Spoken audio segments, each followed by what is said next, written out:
All right, here we are in our overnighter, me and Dayson. We're gonna go back maybe all the way to Bear Valley, maybe just the top of Largo Canyon if there's water. A friend of mine said the Largo was running 3 weeks ago.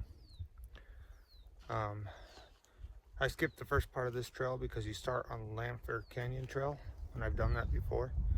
We're gonna come to the fork and we'll cut off to Largo Canyon Trail here in just a minute, and I'll show you the fork in that area. First part of this trail, you pass by a house and go through a couple gates right by people's property. So I had a leash looping because they have dogs. But now we're back here in the forest a little ways. Down there's Lamphere Creek and Lamphere Canyon. Now we're headed down in there. We'll cross and we'll go over this other ridge on the other side and head into Largo Canyon.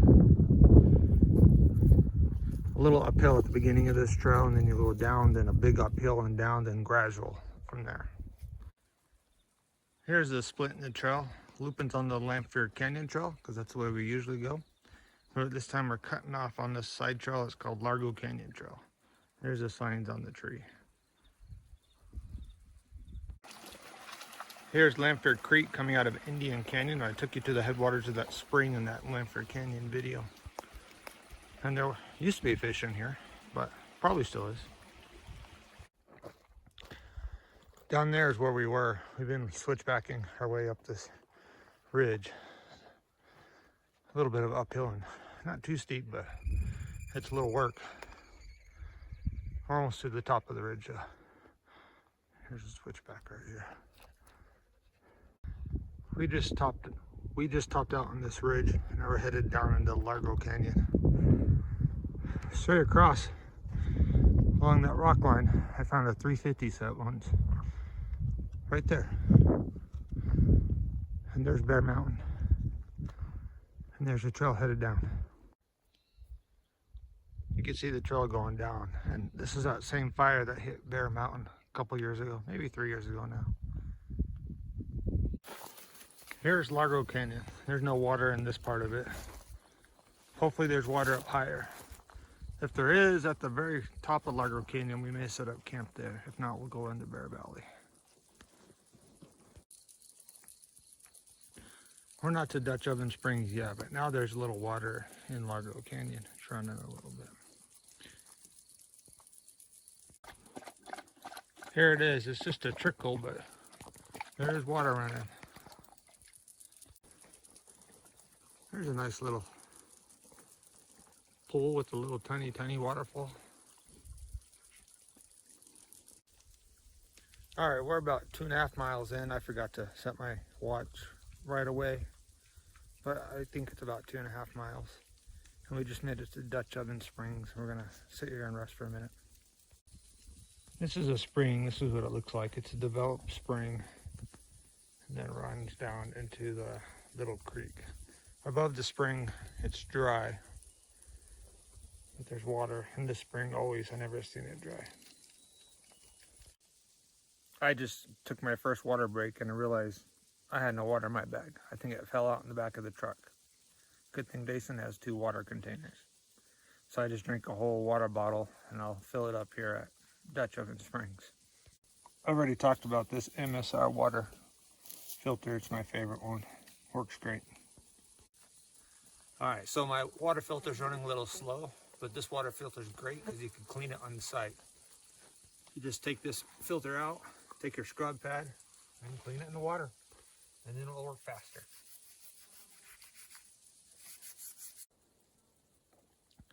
So we keep crossing Largo Creek, and it's dry, then water, dry, then water. So it's running just below ground level until you hit a rocky area, and then there's water. All right, we're at another split. You go this way, it goes up on Bear Mountain. Telephone trail number 42. I've been on that trail on Big Bulls and Coues Deer number 2. We're gonna keep going down Largo. All right, we found a little spot where there's running water, a little flat area. So we're gonna stop and set up our tent. It's not all the way into Bear Valley, but Bear Valley is farther up the trail and farther than I wanted to go. If there's water right here, I'm right before a fork in the trail that goes up to the top of Bear Mountain or heads up towards Bear Valley. And I'm gonna set up camp here and go explore. I don't think you could see him, but we just jumped a herd of like 30 deer, maybe more. I see one still running up the side there, right above Lupin. That was a lot of deer. We got our first antler. It looks like a decent older mule deer antler. Really old chalk, not a great antler. But that's alright, at least we found one. We just saw like 30 to 40 mule deer. This is where a good area to hunt mule deer in. I always heard there's big ones in here. I just picked up another shed, another old deer mule shed. It looks like a decent mule deer. It's pretty old, but a decent mule deer. One mule deer, but I spooked him already too much. Barely caught him. I've seen mule deer everywhere in here. Some more deer.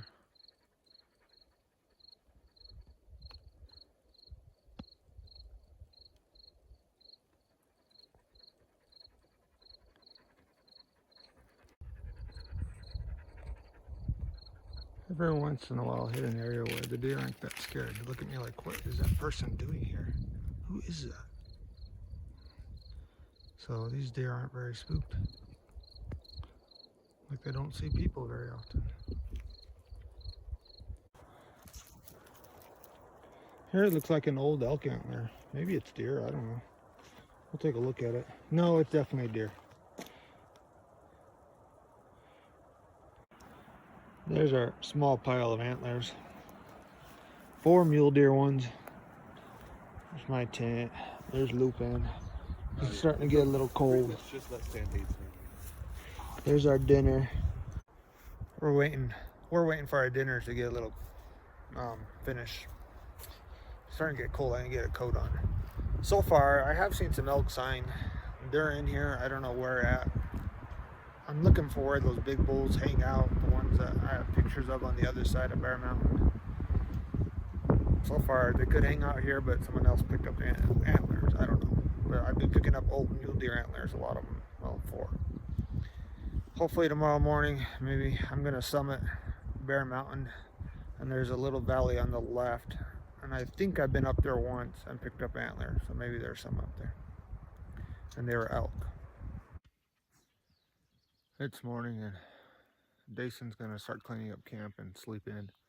I'm gonna summit Bear Mountain and go check it out. And I just found my first shed of this morning.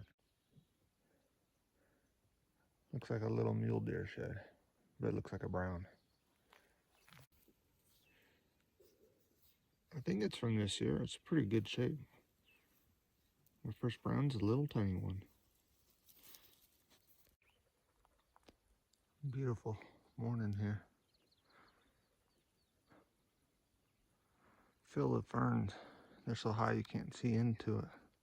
Be hard to find a shed in there.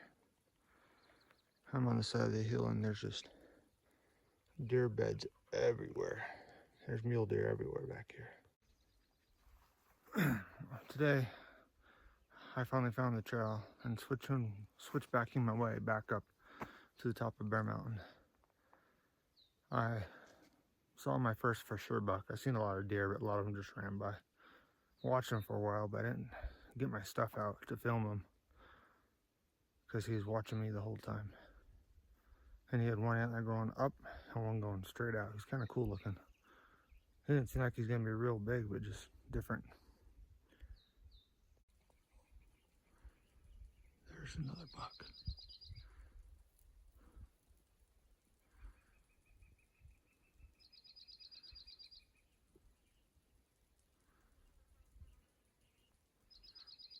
He looks like he's gonna be good.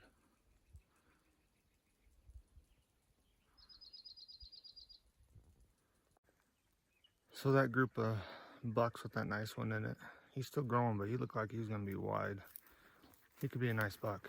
There's probably 6 in that group. Walked up just a little bit farther and jumped up about 15 does. So that's what I've been seeing, is a lot of mule deer. I'm almost to the top of the mountain. I'm getting there. Here's our view. It's getting better. Right down there is Bear Valley, the very far valley, I think, right there.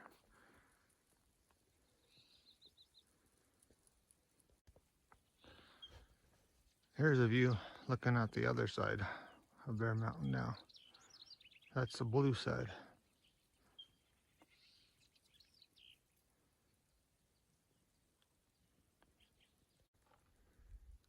Almost to the top now. I just saw my first wildlife besides mule deer. There was some turkey up here. We made it to the top. There's our fire tower. And they got a solar device up here. And the old cabins.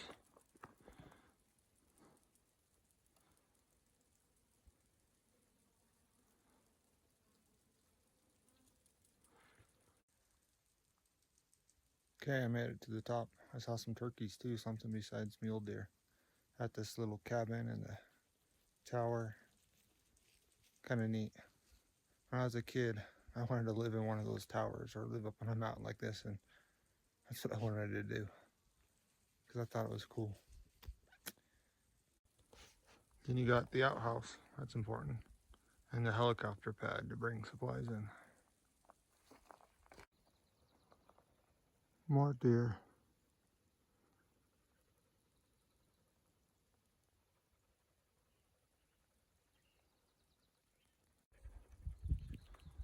There's our first elk.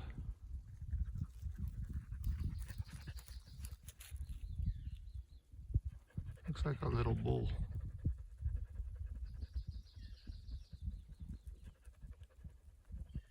Yeah, there he goes. He's a bull.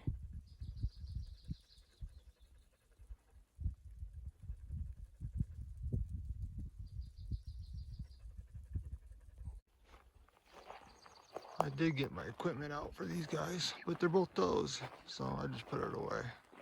See if they'll run and show us their whitetail. Run!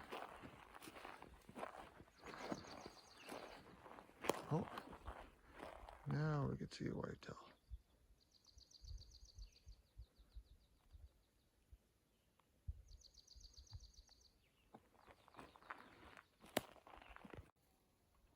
I just jumped up a few more bulls, and there's another mule deer in front of me. They like to look at me for a while. Here's a big pile of barbed wire. I knew this was up here because I walked up here once. Found a shed right here by it, but I didn't find any today. I gotta hustle back though. I'm headed back to camp, meet up with Dayson, and pack up and head home. Hard to see the trail on this meadow of ferns. They're everywhere, but you can barely see it. All right, we're all packed up and headed back out. Dayson's got a load of antlers on his backpack. Only 5 mule deer.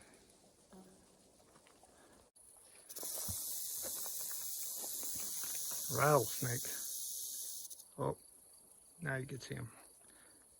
He's a loud rattler and angry at us, so we're gonna leave him alone.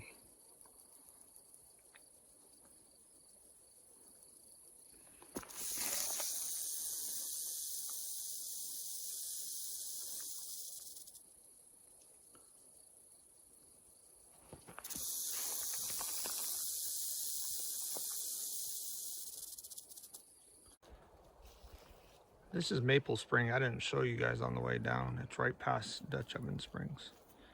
It's got a nice little rock basin right here. And this one usually has water. Every time I've been here. And it's not running very far, but in that basin there's usually water.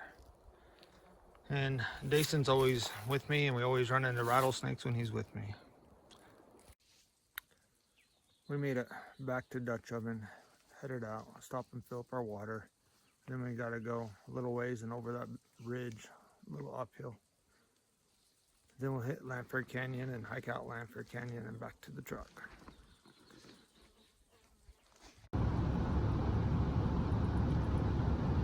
bunch of bighorn sheep. I think there's only one ram in there.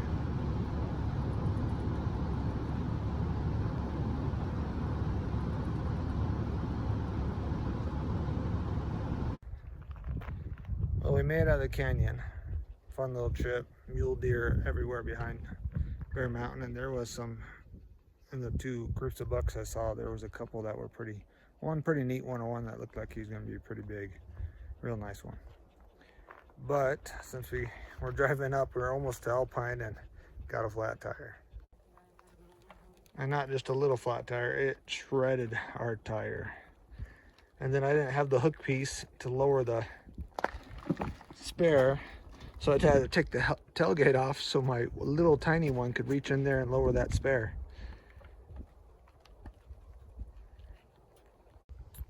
Well, we got the tire changed, got on the road, and I looked at my spare and I said, man, this thing doesn't look very good. I'll show you what just happened to our spare. There's my spare. So I called John, he's gonna come get us. I'm just gonna leave my truck here, and tomorrow I'll bring back a tire and take it to the tire store.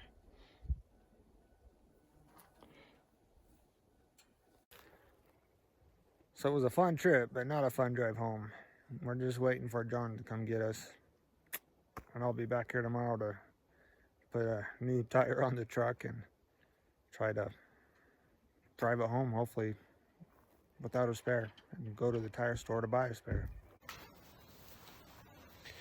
Alright, so trip's done, made it home. We'll look at the map real quick. Park here, went fair over the top into Largo. Down Largo, Largo, Largo. We camped way up here at the very top of Largo where there was water. First night we kind of I wanted to explore behind Bear Mountain in this area. So we kind of went off in here, back up, and down some of these. That's where we found all those mule deer sheds. Bear Valley is down in here. Maybe next time I'll go down there. Then next I went up on top, and the tower's right here, and I saw those bulls and whitetail right here. Turkey sign everywhere right here. All mule deer everywhere. I saw hundreds of mule deer all over this area. So I've learned that behind Bear Mountain, lots of mule deer. There is some elk. I saw elk sign. On this side of Bear Mountain, elk and whitetail. So if I was going to go hunt mule deer in 27, I wanted to get away from everyone. This area, and there are some nice ones in there. And then I know that some people go down into Bear Valley and hunt them too.